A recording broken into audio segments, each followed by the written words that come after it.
But it wasn't like a page turner for me because I knew the plot twist very, very early on in the book. It wasn't something that I was like, what happened? The author wrote about Maya as if it was her own story. But even when I'm talking about this book, I get goosebumps. Really like the book, but it's definitely too much overhyped. I had so many problems with the story.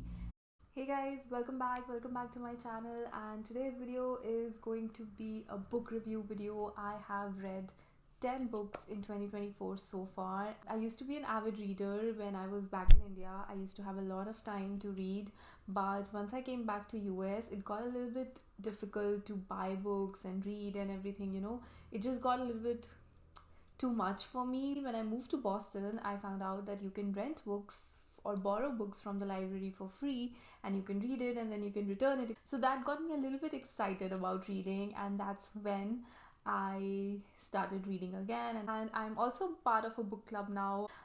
It's 7 of us, and each one of us decide a book for each month, and then we just read the book, get back together and have like a nice discussion about it, and what we liked, what we did not like about the book. So that is also one of a major reason why I was able to read so many books. So yeah, I've read 10 books and I'm going to talk about all of them. I'll not give any spoilers, but I'll try to be as precise about the plot, what I liked, what I did not like about the book. I'm not going to give any spoilers, so don't worry.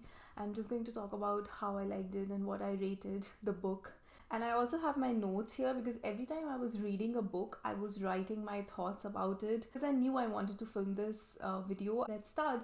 So the first book that I read in January was Before the Coffee Gets Cold by Koshikazu Kawaguchi. So the plot of this book is very intriguing. There's a coffee shop in Tokyo that you can go to visit your past or your future, and there are obviously rules associated with going to your past or future.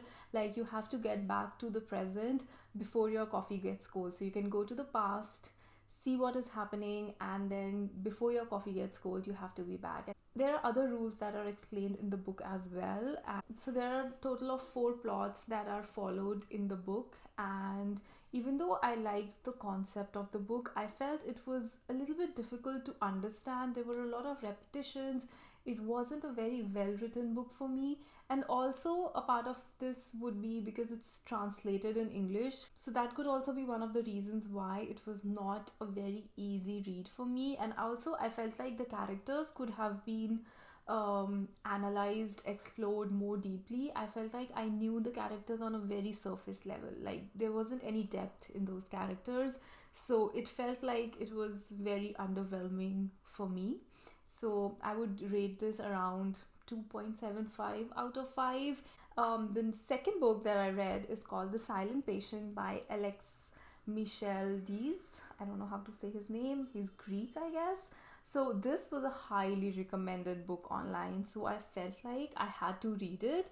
But I have a very unpopular opinion about this book. So to summarize this plot without giving any spoilers, is this book is about Alicia, who is an artist, and she has this very perfect marriage, perfect husband, and one day something happens, and she shoots her husband 5 times in the face, and she's arrested, and then she's put up in a psych ward because she hasn't spoken a single word for 7 years. She's been quiet and nobody knows what happened.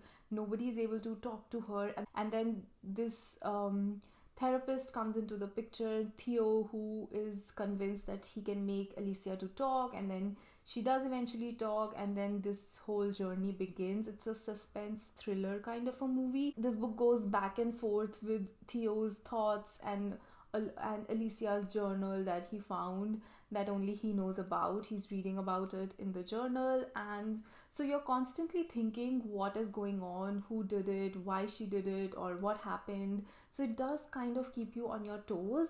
But honestly, I did binge read it. I read it like in 30 hours. The book is very well written. It like really jogs your mind. But it wasn't like a page turner for me because I knew the plot twist very, very early on in the book, and that kind of like dimmed my enthusiasm about the book. It wasn't something that I was like, what happened? I kind of knew what was happening. So that's the only reason why I did not like this book. I gave it 3.5 stars because it wasn't a thriller or a suspense for me, but it's a very well written book. And if you do not catch early on what's going to happen, it's a good plot twist. So I would give it 3.5 stars out of 5. And then the next book that I read for my book club is Problems by Jade Sharma. And this book is very dark. Like, it's about a woman named Maya, and it's her life story about her childhood, her drug addiction, failing marriage, and infidelity, where she's cheating on her husband, and body image, eating disorders, and so many other problems going around in Maya's life.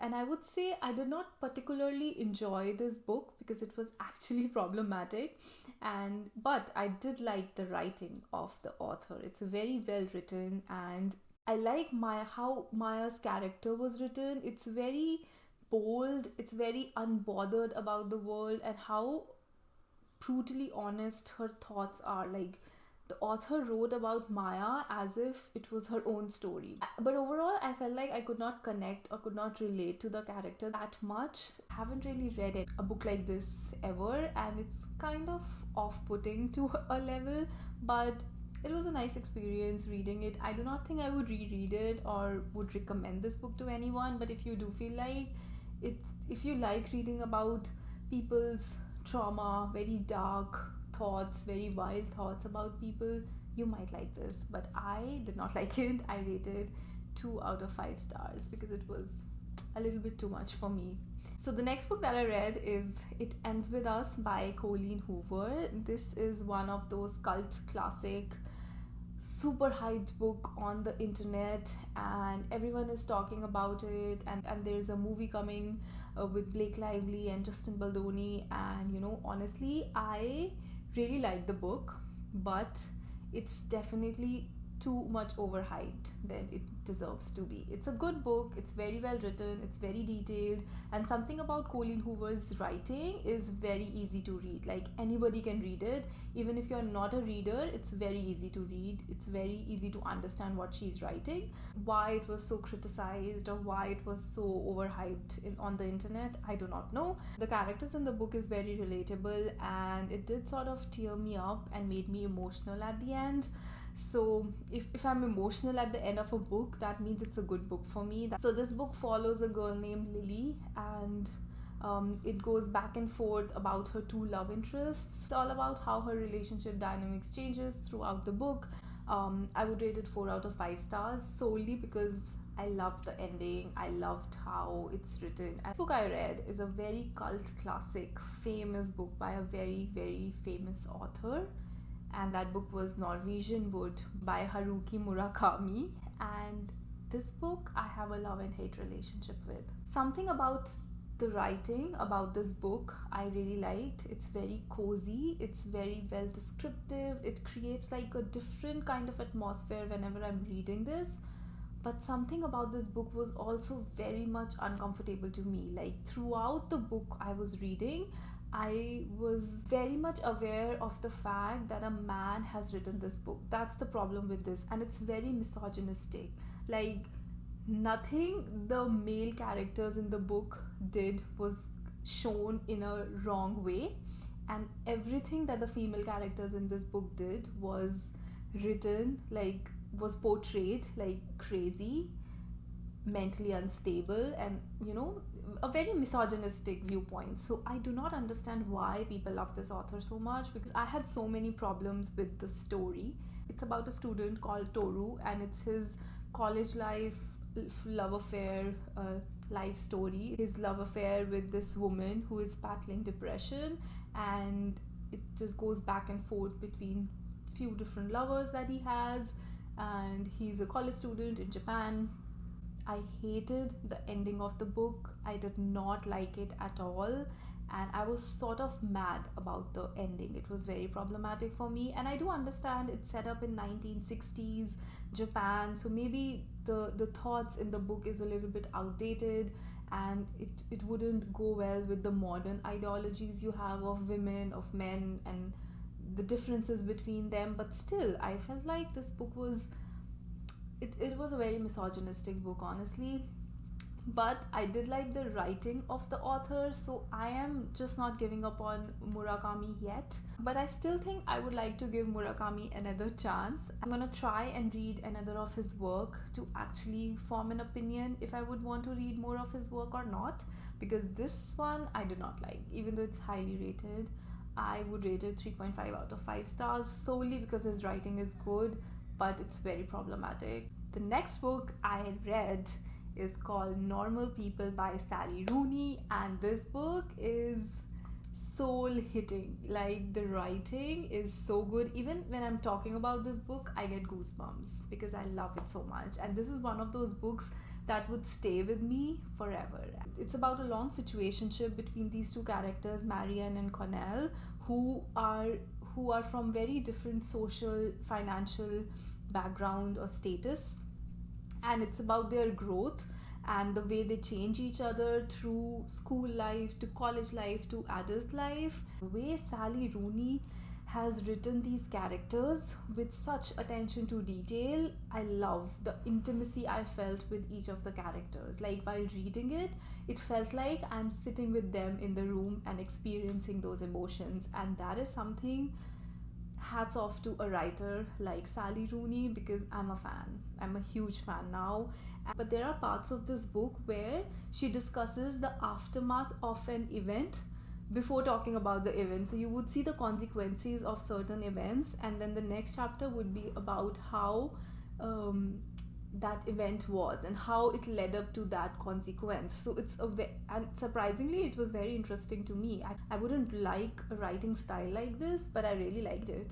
Some of these lines in the book is almost poetic, makes you want to read them again, and some of the lines are very hard hitting. It makes you stop and think about the words, the world that they're talking about, and I just love it. I love the book.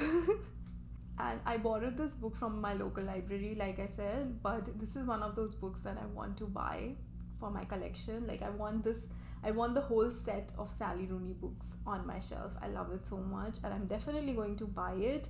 And I was watching the TV show along with reading the book. So there's a TV show, Normal People. It's almost same as the book.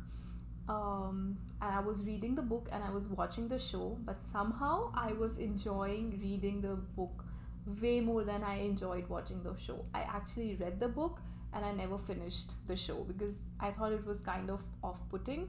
So loved the book that much, and the feeling that the book was giving me could not be replicated with the show. And this book was everything that I wanted Murakami to be. Definitely one of my favorite books that I've read so far, so I would give it like a 5 out of 5 star for me.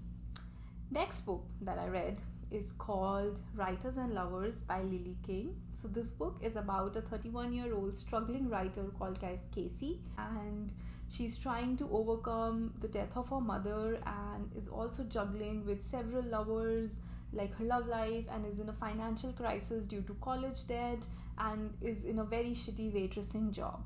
So her life is into shambles. She doesn't have a stable income, she doesn't have a good writing career, a routine, and her love life is down the hill. So there's nothing going on right with her, and you see her progressing as a person, her life progressing, and you see her making decisions, and you kind of start to feel more comfortable reading more into the book. And I wasn't rushing into this book. I think I took my sweet time to read 1 or 2 chapters every other night, and because I'm a 30-year-old woman, I can kind of relate to Cassie on some levels, and I really liked her inner thought. It's also about what it means to be a creative person while you're trying to work on your dreams, but you're not there yet, and you're trying to make it work. Like, for people who are into creative jobs, or people who try to manage a creative job and a 9 to 5, would understand more about this book. So definitely Writers and Lovers is a very nice book. I think it was very emotional for me, and it got me emotional, so I would rate it like 4.25 out of 5 stars. It was almost there for me. Like, I almost fell in love with the book. So the next book that I read, I have it right here with me, is Verity by Colleen Hoover, and this book is so hyped. and well deserved. It deserves all the hype that it has gotten. It is a thriller, and I would highly recommend this book to anyone who wants to get back into reading, who's going through a reading slump, should read this book, because you would not be able to not read it. Like, this book will suck you in and you would only get up after you have finished the book, mark my words. It's about this struggling author called Lowen, and she is offered a once in a lifetime opportunity by Jeremy Crawford, husband of a best-selling author Verity Crawford. And Verity is injured, that's why she cannot finish a successful series, a book series that she has written, and Lowen is asked to finish her last 3 books.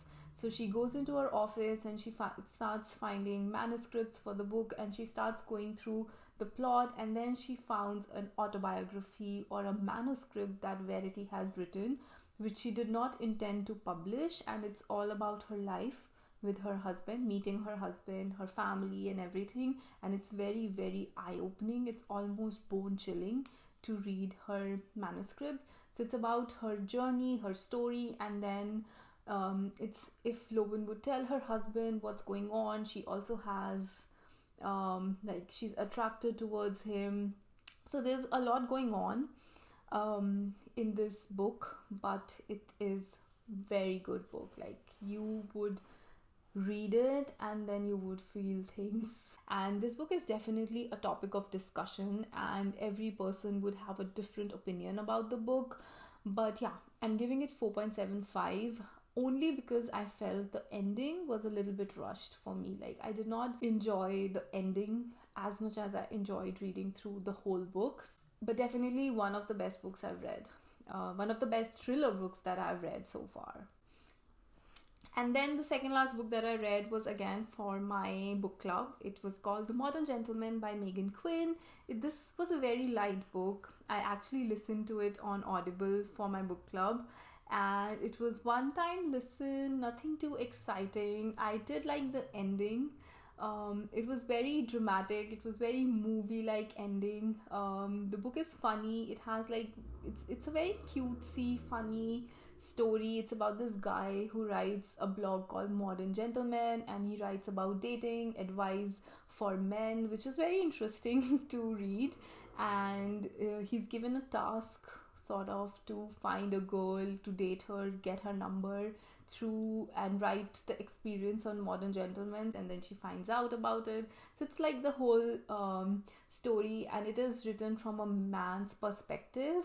But yeah, it's definitely a very cute story. Felt like a movie plot to me almost. And yeah, good book. Nothing too extraordinary, nothing life-changing, nothing like that. So yeah, I would rate it like maybe 2 out of 5, because that's not something that I would personally read about. And it felt like a little bit kiddish to me. So yeah, I rated 2 out of 5 stars. So the last book that I read, it's called Mad Honey, by Jodi Piccolo and Jennifer Finney Bolin. And this is a fantastic book. I thoroughly enjoyed reading this book, and it's one of those books that I did not binge read. I was reading it for the plot, but I enjoyed the writing. It's a very mature writing. It's very detail oriented. Like, the authors have put in so much effort into researching about bees, pollen, honey making. It does cover all those parts. Also because the main protagonist, one of the main protagonists, is a beekeeper in this book. But I took my sweet time reading this book, also because it's 400 pages long. It's a very huge book. This book has thrill, has suspense, has drama, has emotion. It's like, and it also covers some of the very heavy topics that I'm not going to talk about it because that would be a spoiler. But it's a nice book. It's like an all-rounder book for me. If you are looking for something to read, this is something that I would really recommend you to read. I don't know why people don't talk about this book so much, but I loved it. I can't really say much about the plot because I'm scared I would give away spoilers if I talk too much. But just know it's about a murder trial, and there are a lot of things going around in the book. So yeah, it's a murder trial. There's a plot twist in the book, and I would say just dive into it without thinking too much, without reading too much. Don't even read the back, just read the book. I did not know anything about the plot. I did not read about it. I just heard like maybe one review where somebody gave it 5 stars, and I can see it now why they gave it 5 stars. Yeah, I just deep dived into the book without reading too much about it, and I think that's the only way to read this book because you do not want any spoilers for this one. So yeah, trust me, it's a good book. I would give it 4.75 out of 5 because I really liked it. I was able to predict the ending towards the very end. Like I knew like maybe few chapters before what was going around. That's why it's not a 5 star for me. This was all the 10 books that I've read in 2024 so far. If you have more suggestions for me, some books that you really liked, let me know. Or if you have read any of these books that I talked about today, let me know in the comment section below. I would love to know more about the books that you have read. And yeah, just send me your suggestions because I am back into my book reading era and I'm loving it. So yeah guys, thank you so much for watching. I will catch you guys in my next video. Bye.